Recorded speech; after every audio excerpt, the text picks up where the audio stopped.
Video को click करने के लिए सबसे पहले तो बहुत बड़ा थैंक यू। और आपने इस वीडियो को क्लिक किया तो इसका मतलब मैं मान के चल रही हूँ कि आप स्पेसिफिक हीट पढ़ना चाहते हैं। तो स्पेसिफिक हीट तो पढ़ना चाहते हैं, ठीक है, बट मैं इस वीडियो में आप लोगों को क्या क्या बताने वाली हूँ, क्योंकि आप प्रेशियस टाइम अपना इसमें लगा रहे हो तो मैं आपका टाइम वेस्ट बिल्कुल नहीं करना चाहती। तो फटाफट से स्टार्ट कर लेते हैं इस वीडियो को। और मैं ये बताना चाहती हूँ कि मैं आप लोगों को पहले स्पेसिफिक हीट के बारे में बताऊंगी इस वीडियो में, और स्पेसिफिक हीट के बारे में बताने के बाद मैं अटेम्प्ट्स एक्सप्लेन करूंगी, जो 3 अटेम्प्ट्स हो चुके हैं अभी तक। सबसे पहले डिलोंग पेटिट्स लॉ, फिर आइंस्टाइन थ्योरी, फिर डिबाइस थ्योरी। तो मैंने ये बेसिक ओवरव्यू दे दिया है कि अगर आप ये सब समझना चाहते हैं बहुत बेसिक से, बहुत डिटेल में और बहुत अच्छे से, तो ये वीडियो आपके लिए है। Let's start. तो ये मैंने नोट्स में आपको प्रोवाइड किया है, what is specific heat and why to study specific heat of solids. ज़्यादा इसमें मैं बात नहीं करूँगी क्योंकि बहुत बेसिक है, +1 में आप लोग सब पढ़ चुके हैं। तो इसमें बस मैंने एक डेफिनेशन लिखी है कि it's a measure of amount of heat energy required to raise the temperature of a unit mass of a substance. कि अगर इमेजिन कर लीजिए आपके पास एक सब्सटेंस है और आपने उसका टेम्परेचर इंक्रीज करना है यूनिट मास का, तो कितनी एनर्जी आपको चाहिए होगी उसका 1 केल्विन टेम्परेचर रेज करने के लिए। दैट इज स्पेसिफिक हीट, और उसका सिंबल है C, और उसकी यूनिट्स मैंने आपको यहाँ पे लिख के दी हैं। फिर क्या है कि स्पेसिफिक हीट ऑफ सॉलिड्स पढ़ना क्यों है, उसकी एप्लीकेशंस क्या है। फर्स्ट ऑफ ऑल, अगर आपको किसी सॉलिड का थर्मल बिहेवियर स्टडी करना है। सेकंड, अगर आप ऐसे मटेरियल्स को ढूंढ रहे हैं जिसमें मोर थर्मल एनर्जी स्टोर करने की पावर हो, तो देखो जिसकी स्पेसिफिक हीट ज़्यादा होगी obviously it can store more thermal energy. And third application is कि ये मटेरियल साइंटिस्ट और इंजीनियर्स भी बहुत यूज़ करते हैं, इसकी स्पेसिफिक हीट को स्टडी करते हैं। कुछ ऐसे अगर उन्होंने कंपोनेंट्स डिज़ाइन करने हो जिसमें उन्होंने ये देखना हो कि ये मटेरियल टेम्परेचर के साथ कैसे चेंज करेगा, तो अगर किसी मटेरियल का रिस्पॉन्स देखना चाहते हैं विद चेंजेस इन टेम्परेचर, तो स्पेसिफिक हीट यहाँ पे काफ़ी इंपॉर्टेंट पार्ट प्ले करता है। कि अगर आप सॉलिड की बात करें बेसिकली, तो इसमें स्पेसिफिक हीट 2 कंट्रीब्यूशन से आती है। First contribution is electronic specific heat and second is phononic specific heat. तो as a name suggest, electronic specific heat में जब हम टेम्परेचर रेज करेंगे तो जब इलेक्ट्रॉन्स एक्साइट हो जाते हैं तो वो इलेक्ट्रॉन से एसोसिएट रहेगी इलेक्ट्रॉनिक स्पेसिफिक हीट। और एटम्स जब वाइब्रेट कर रहे हैं तो लेटिस वाइब्रेशंस के साथ जो एसोसिएट रहता है वो फोनोन रहता है। तो फोनोन्स की वजह से जो स्पेसिफिक हीट आएगी वो रहेगी फोनोनिक स्पेसिफिक हीट। तो टोटल स्पेसिफिक हीट जो होगी सॉलिड की, that will B CE plus CP। तो ये बहुत बेसिक था, इसलिए मैंने इसमें ज़्यादा आप लोगों का टाइम वेस्ट नहीं किया है। मेन हमारी जो थ्योरी है स्टार्ट हो रही है फर्स्ट थ्योरी से, that is Dulong Petit law. तो हम यहाँ पे पढ़ने वाले हैं attempt to explain specific heat of solids by Dulong Petit. तो इन्होंने क्या किया है, 2 एजम्पशंस से एक्सप्लेन करने की कोशिश की है स्पेसिफिक हीट ऑफ सॉलिड्स को। फर्स्टली उन्होंने क्या एज्यूम किया कि सॉलिड में जो एटम्स हैं उनकी वाइब्रेशनल और ट्रांसलेशनल डिग्रीज ऑफ फ्रीडम को क्लासिकली ट्रीट किया जा सकता है एट हाई टेम्परेचर। मतलब हाई टेम्परेचर भी उन्होंने क्वांटम फील्ड को क्या कर दिया है, निगलेक्ट कर दिया है। सेकेंड उन्होंने क्या लिया है, लॉ ऑफ इक्विपार्टीशन, क्योंकि लॉ ऑफ इक्विपार्टीशन क्या सजेस्ट करता है कि सिस्टम में each degree of freedom will contribute ½ kT to the average energy. तो हमें पता है कि सॉलिड में हर एक atom behaves as a tiny 3D oscillator. तो अगर हमारे पास एटम्स ऑसिलेट कर रहे हैं about the mean position of rest, तो उनके पास दोनों एनर्जीज होंगी, kinetic energy as well as potential energy. तो अगर हम एक एटम की mean energy, total mean energy की बात करें per degree of freedom, that will be average kinetic energy plus average potential energy, ½ kT plus ½ kT, that is kT। तो अगर 3 डिग्रीज ऑफ फ्रीडम है तो 3 kT। तो अब ये है एक एटम के लिए 3 kT, है ना। तो अगर मेरे पास है सॉलिड, और सॉलिड मैंने कंसिडर किया है 1 मोल, तो 1 मोल में वी ऑल नो कितने एटम्स होते हैं, Na, एवोगैड्रो नंबर। तो अगर टोटल एनर्जी हमें 1 मोल ऑफ सॉलिड की लेनी है तो that will be Na into 3 kT, that is 3 NaKT। अब Na क्या हो जाएगा, R, where R is universal gas constant, और इसकी वैल्यू मैंने लिखी है 8.3 इन SI यूनिट, जॉल पर केल्विन पर मोल। और अगर कैलोरी पर केल्विन पर मोल में लेना है दैट इज 2। हमारे पास टोटल एनर्जी आ गई है 3RT डिलोंग पेटिट लॉ से। तो अब हमें चाहिए स्पेसिफिक हीट। तो ये मैंने molar specific heat at constant volume क्यों लिया, क्योंकि we know that solids are incompressible, तो कांस्टेंट वॉल्यूम ही रहेगा क्योंकि वॉल्यूम तो चेंज नहीं हो सकती सॉलिड की। तो CV इज du/dt हमारे पास फॉर्मूला होता है। तो हम लोग क्या कर रहे हैं, जो भी हमारी मीन एनर्जी है उसका डेरिवेटिव ले रहे हैं with respect to temperature. Derivative करें तो दैट विल बी 3R। तो it is independent of temperature. So this is called Dulong Petit's law. अब यहाँ पे एक बात समझने वाली है कि जो डिलोंग पेटिट्स लॉ है वो एक्सपेरिमेंटल ऑब्जर्वेशन के साथ एग्री कर रहे हैं, वो सिर्फ हाई टेम्परेचर पे करता है। और सर्टेन टाइप्स ऑफ मटेरियल्स के लिए, कुछ मटेरियल्स के लिए ही एग्री करता है, जनरली फॉर मेटेलिक एलिमेंट्स। और Dulong and Petit's law breaks down at low temperature and for substance with low atomic masses. तो जहाँ पे क्वांटम इफेक्ट सिग्निफिकेंट हो जाते हैं, क्योंकि क्वांटम इफेक्ट्स इन्होंने नेग्लिजिबल किए थे ना, तो इसलिए ये प्रॉपरली डिफाइन नहीं हो रहा है for low temperature. High temperature तक ही एग्री करता है, तो लो टेम्परेचर पे ये फेल हो जाता है। तो क्योंकि हमारा डिलॉन्ग पेटिट्स लॉ फेल हो गया है लो टेम्परेचर पे एक्सप्लेन करने के लिए, Albert Einstein proposed a ground breaking theoretical explanation for the specific heat of solids, which addressed the limitation of classical physics and provided a more accurate model, particularly for low temperature. तो भाई Debye model तो लो temperature में fail हो गया, तो हमारे Einstein जी ने क्या सोचा कि मैं अटेम्प्ट्स करके देख लेता हूँ। तो इन्होंने भी कुछ एजम्पशंस किए और स्पेसिफिक हीट ऑफ सॉलिड्स को एक्सप्लेन करने का ट्राई किया। फर्स्ट एजम्पशन इन्होंने क्या किया कि सॉलिड के सभी जो एटम्स हैं उनकी वाइब्रेशंस को इन्होंने कैसे ट्रीट किया, as a quantized harmonic oscillator.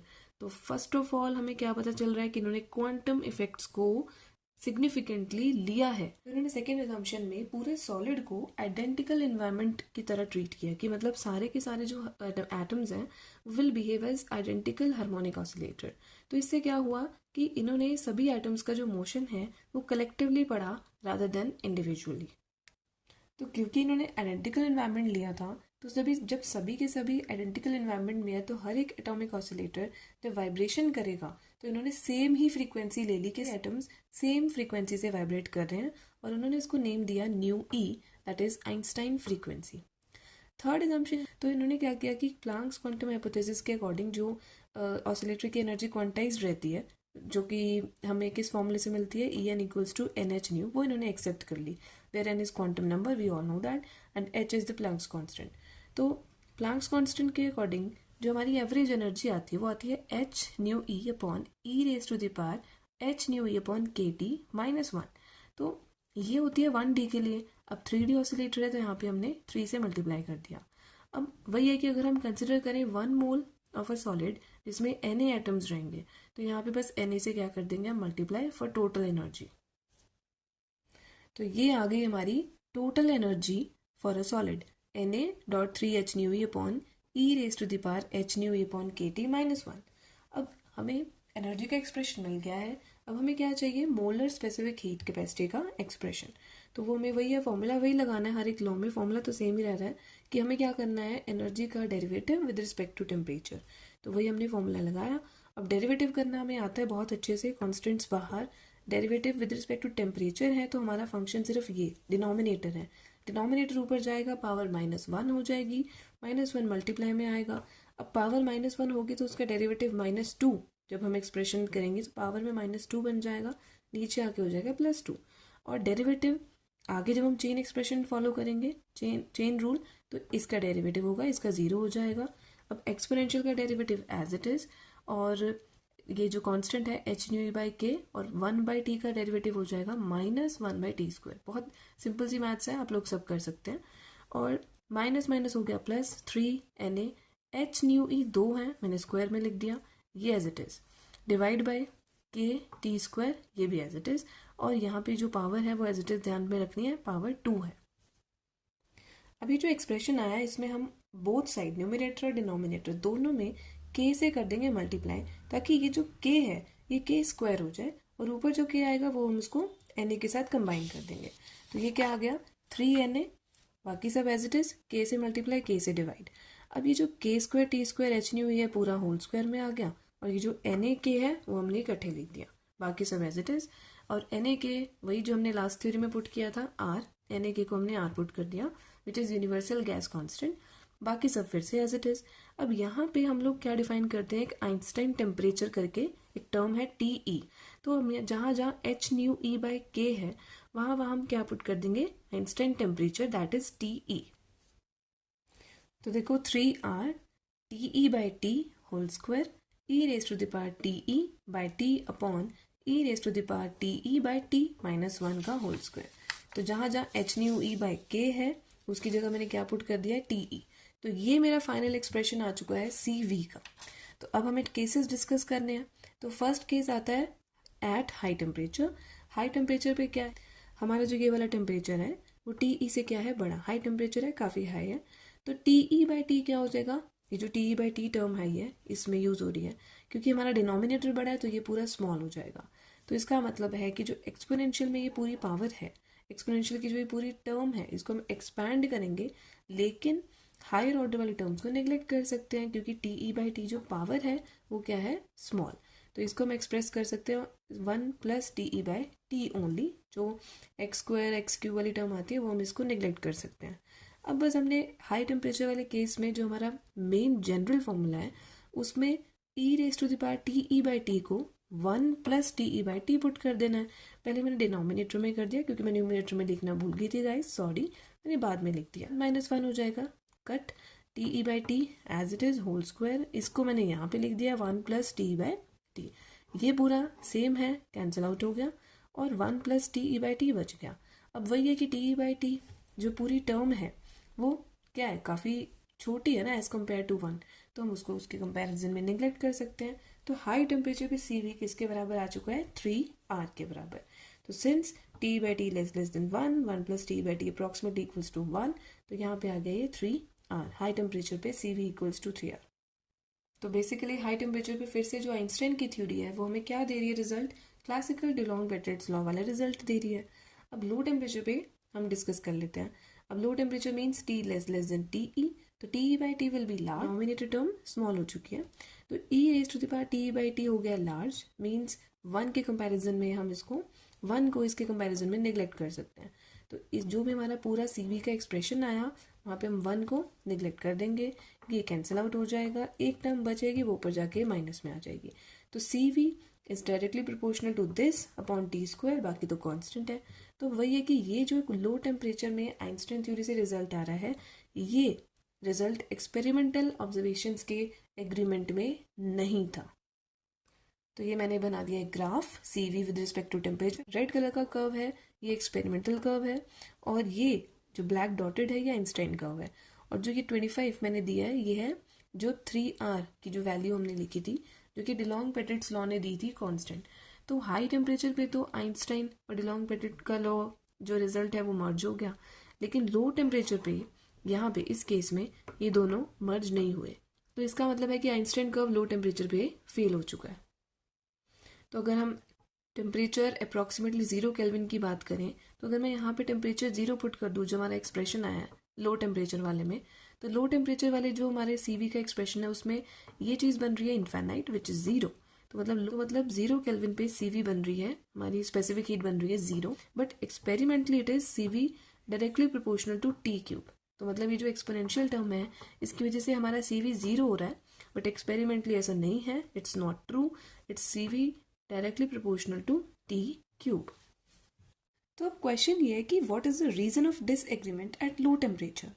तो यहाँ पे प्रॉब्लम क्या हुई कि आइंस्टाइन ने एज्यूम किया है कि all atoms of a solid vibrate with the same characteristic frequency.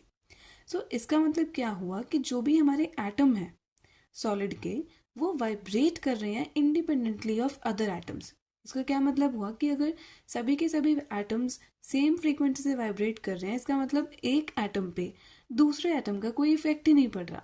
So this assumption was an oversimplification and incorrect explanation of specific heat of solids by Debye। तो डिबाई ने क्या किया, आइंस्टाइन की theory को refined किया, उसको सुधारा। First, by taking interaction of the atomic oscillator with neighbouring atoms into account. मतलब इन्होंने क्या किया था कि किसी भी एटम का दूसरे एटम के साथ इन्होंने कोई भी इंटरेक्शन नहीं लिया था, तो इन्होंने क्या लिया है, इंटरेक्शन नेबरिंग एटम्स के साथ लिया। Second, replacing the single frequency of Einstein by spectrum of vibrational frequency. अभी हमने पढ़ा है कि आइंस्टाइन ने एक आइंस्टाइन फ्रीक्वेंसी नाम की एक फ्रीक्वेंसी दी थी जो कि मोनोक्रोमैटिक थी, न्यू ई। अब इन्होंने क्या बोला कि सेम फ्रीक्वेंसी नहीं होगी, एक रेंज होगी जिसको नाम दिया उन्होंने 0 to ν d। फर्स्ट assumption इन्होंने ली कि the atoms were treated as 3D oscillators vibrating about the mean position. Okay, this is understood. Second is he treated solids as a coupled system of large number of oscillators, accounting for interactions among oscillators and associating collective thermal motion with phonons। तो वही जो Einstein ने गलती की थी कि सभी को इंडिपेंडेंट लेके एक आइडेंटिकल इन्वायरमेंट उन्होंने क्रिएट करवाया था, ट्रीट किया था उन्होंने आइडेंटिकल इन्वायरमेंट।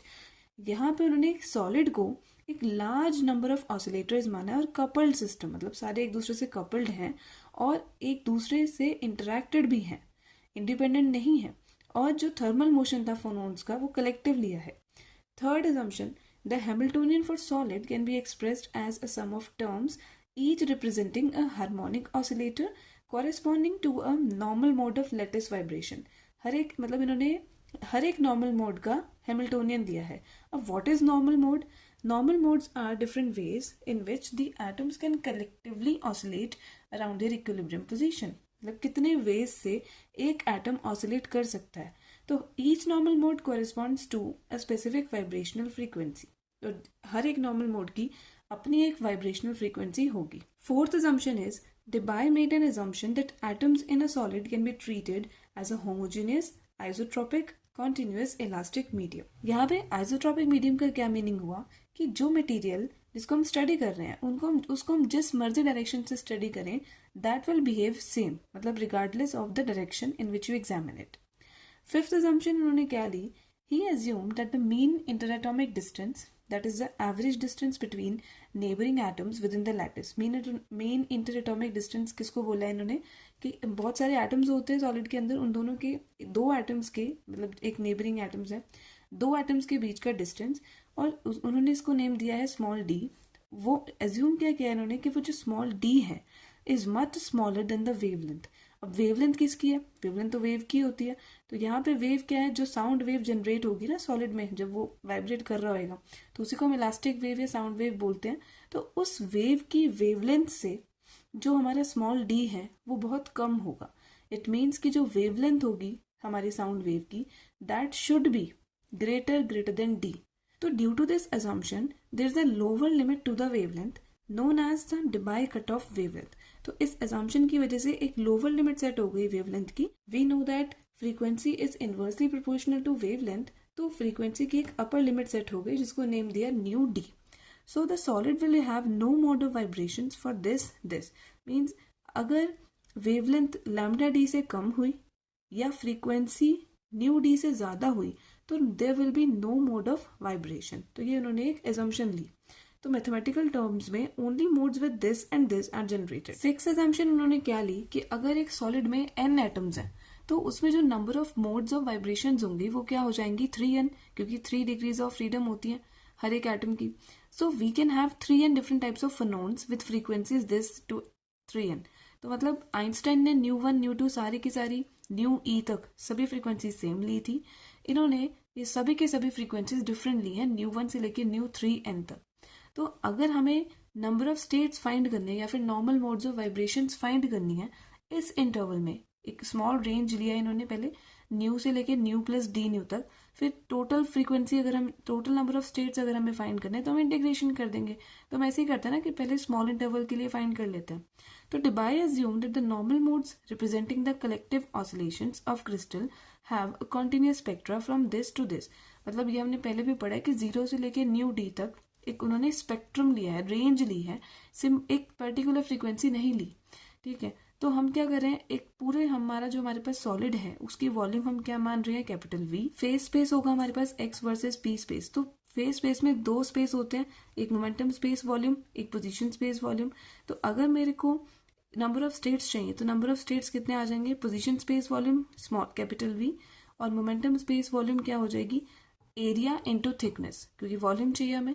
अब एरिया कितना होगा? 4πr² होता है. यहाँ पे मोमेंटम स्पेस में एक जो सर्कल ले रहे हैं वो मोमेंटम के बराबर उसकी रेडियस लेते हैं, तो that will be 4p² dp into v upon h³. तो इस टाइप से हम नंबर ऑफ स्टेट्स निकाल लेंगे. अब यहाँ पे जो मोमेंटम है, मोमेंटम फोनोन का मोमेंटम होगा, उसमें हम क्या वैल्यू पुट करेंगे? h nu by v, where v is the speed of phonon. Basically हमारे पास मोमेंटम का फॉर्मूला क्या होता है? h nu by c. यहाँ पे c की जगह हम पुट कर रहे हैं v, क्योंकि यहाँ पे स्पीड ऑफ फोनोन यूज कर रहे हैं हम. तो अब हमारे पास नंबर ऑफ स्टेट्स कैसे आएंगी? जो हमारे पास NP/dp आया है उसमें हमने p की जगह, हर जगह p की जगह, उसमें हमने p की जगह h nu by v put करना है. ठीक है, तो देखो क्या होगा? 4π h न्यू बाई वी का स्क्वायर, dp था यहाँ पे, तो ये क्या आ गया? d h nu by v into v as it is. तो ये क्या आ गया? 4π अपॉन h³. ठीक है, h² nu square as it is, v² as it is, derivative ले रहे हैं, न्यू का derivative nu as it is आ जाएगा डी न्यू, और जो कांस्टेंट है एच अपॉन वी ये यहाँ पे एज इट इज, और ये वी हमारी जो फेस स्पेस वॉल्यूम थी वो as it is, I mean position space volume. तो ये देखो क्या आ गया, 4 pi V nu square D nu upon V cube, क्योंकि ये जो एच क्यूब है इसने कैंसिल आउट कर दिया इसको एच स्क्वायर और एच को। ठीक है, तो ये हमारे पास नंबर ऑफ स्टेट्स बन चुकी हैं। Now there are 3 states of polarisation of elastic waves. हमने क्या लिया है कि हमारे पास एटम है, उसके अंदर लेटेस्ट वाइब्रेशंस हो रही हैं, तो इलास्टिक वेव्स ही तो जनरेट हो रही है ना, या कि जब हमारे पास इलास्टिक वेव है उसके 3 स्टेट्स पॉसिबल होते हैं।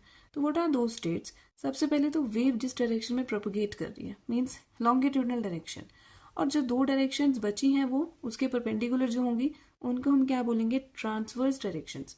तो 3 स्टेट्स ऑफ पोलराइजेशन है, एक हो जाएगा लॉन्गिट्यूडनली पोलराइज्ड फोनोन, 2 हो जाएंगे ट्रांसवर्सली पोलराइज्ड फोनोन।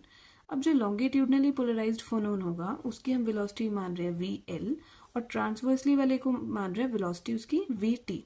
तो यहाँ पे जहाँ जहाँ हमारी वेलोसिटी, क्योंकि डिनोमिनेटर में वेलोसिटी आई है, तो एक बार एक फोनोन के लिए वी एल हो जाएगा और बाकी के 2 फोनोन्स के लिए वी टी हो जाएगा। तो जो हमारा फॉर्मूला है वो बिल्कुल एज इट इज लिखना है, बस एक 1 लगा के वी एल क्यूब, और जो बाकी के 2 बचे वो उसके साथ नीचे आ जाएगा वी टी क्यूब। तो बस स्पीड्स डिफरेंट है इसलिए हमने स्पीड का चेंजेस किया है, बाकी सब एज इट इज लिखा है। अब कुछ कॉमन आ रहा है तो कॉमन ले लेते हैं, 4 pi V nu square is common, अंदर बचेगा 1 upon we L cube plus 2 upon we T cube D nu as it is, ये आ गया एन न्यू डी न्यू। अब ये है number of states in the small range of frequency between nu to nu plus d nu. क्योंकि हमें पता है कि जो total number of vibrational modes हैं वो क्या है 3n, तो हम लोगों ने क्या करना है कि जो हमारी नंबर ऑफ स्टेट्स आए हैं द स्मॉल फ्रीक्वेंसी रेंज, इनके हमने क्या करनी है इंटीग्रेशन। तो इंटीग्रेशन करिए 0 से लेकर न्यू डी तक, क्योंकि nu D is the upper limit of frequency, don't forget. इससे आगे अगर फ्रीक्वेंसी होगी तो number of states will not be possible. तो बस एन न्यू की वैल्यू ऊपर से उठाई as it is, put it out. जो इंटीग्रेशन हो रही है वो क्या है, 0 to nu D nu square D nu, मतलब जो फ्रीक्वेंसी है उसी की इंटीग्रेशन करनी है, बाकी सारा का सारा कॉमन पार्ट बाहर, इक्वल्स टू 3n। इंटीग्रेशन बहुत सिंपल है, इसकी इंटीग्रेशन हो जाएगी न्यू की पावर 3 अपॉन 3, फिर उसके बाद हम यहाँ पे upper limit minus lower limit put कर देंगे। तो बहुत सिंपली हमने इंटीग्रेशन किया, पुट कर दी उसकी रेंज, और ये जो न्यू डी क्यूब है ये नीचे ले आए हम, इसको हमने सेकंड इक्वेशन बोल दिया। बेसिकली इसका काम आगे है, बट अभी हमने क्या करना है, new D cube means cut off frequency की वैल्यू निकालनी है। तो उसके लिए 3 ऊपर जाएगा, 3 से 9n, और ये पूरा नीचे डिनोमिनेटर में आ जाएगा। अब डिनोमिनेटर में ये डिनोमिनेटर में रहेगा और ये पूरी टर्म आएगी डिनोमिनेटर में, बट मैंने न्यूमिनेटर में लिखी है पावर -1 करके। तो ये आ गई है कट ऑफ फ्रीक्वेंसी, उसका क्यूब आया, क्यूब रूट ले लेंगे तो ये कट ऑफ फ्रीक्वेंसी की वैल्यू आ गई। जो उन्होंने फ्रीक्वेंसी यूज की है उसकी वैल्यू हमने फाइंड आउट कर ली है, cut off frequency Debye frequency उसका नेम है। अब नेक्स्ट आगे डेरिवेशन को कंटिन्यू करना है, तो उसमें ये जो सेकंड इक्वेशन जिसमें हमने पूरी वैल्यू को सेकंड इक्वेशन नेम दिया है फर्स्ट में पुट करना है, तो ये हमारी फर्स्ट इक्वेशन है। तो इसमें हमने क्या करना है, देखो N nu D nu as it is equals to d nu as it is nu square as it is, ये जो पूरा 4 pi capital V 1 upon we L cube plus 2 upon we T cube, ये जो हमने second equation की value दी है उसकी जगह पे हम क्या सब्सटीट्यूट कर रहे हैं, 9n upon nu D cube, that's it. तो मतलब हमारी नंबर ऑफ जो हमने नंबर ऑफ स्टेट्स निकाली थी तो उसमें हमने ये पूरा एलिमिनेट कर दिया है। तो वैल्यू क्या आ गई है, 9n upon nu D cube nu square D nu, means हमने number of modes in terms of Debye frequency निकाल दिया। तो मेन एनर्जी ऑफ सॉलिड निकालने के लिए हम क्या करेंगे, पहले हम देखेंगे कि इस रेंज में कितनी स्टेट्स पॉसिबल है, means normal modes of vibrations कितने पॉसिबल हैं, वो है एन न्यू डी न्यू। उसको हम मल्टीप्लाई कर देंगे, हमारा जो पूरा एक एवरेज एनर्जी रहता है एक वेव का जिसकी फ्रीक्वेंसी न्यू रहती है। तो टोटल नंबर ऑफ स्टेट्स चाहिए, तो हमें अगर टोटल एनर्जी चाहिए तो टोटल नंबर ऑफ स्टेट्स को एक स्टेट की एनर्जी से मल्टीप्लाई कर देंगे, सिंपल एज दैट। ये तो यूनिटरी मेथड है। तो बस N nu D nu as it is जो हमने अभी निकाला है वो वैल्यू पुट की, बाकी सब एज इट इज। तो इसको कंबाइन कर देंगे 9n(h) upon nu D cube nu square as it is, nu 3 है न्यू क्यूब हो जाएगा और बाकी डिनोमिनेटर डी न्यू सब एज इट इज। जो एनर्जी है ये न्यू से लेके nu plus d nu means एक स्मॉल रेंज के लिए आई है। We have to find total mean energy of solid, उसके लिए हम इंटीग्रेशन कर रहे होंगे। तो बस सिंपली इंटीग्रेशन किया 0 टू न्यू डी बाकी सब एज इट इज टर्म। अब ये कांस्टेंट है, इस पूरे का इंटीग्रेशन करेंगे। देखो इस टर्म के इंटीग्रेशन के लिए हमें कुछ पुट करना पड़ेगा।